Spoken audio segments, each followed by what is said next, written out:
अस्सलाम वालेकुम रहमतुल्लाहि व बरकातहू। क्या हाल है? उम्मीद है सब दोस्त ठीक होंगे।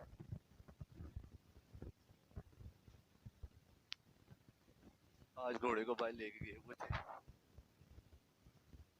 और दिन के बाद इसके ऊपर स्पॉट डाला है। तकरीबन 3 महीने बाद स्पॉट डाला है इस पे। इतना घुमाया फिराया भी नहीं है कि गर्मी थी।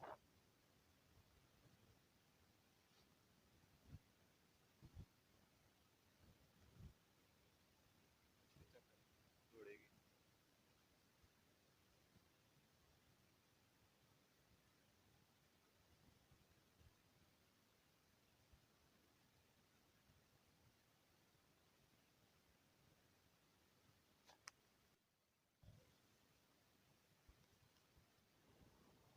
हाँ जी आशा में पानी लासे सब।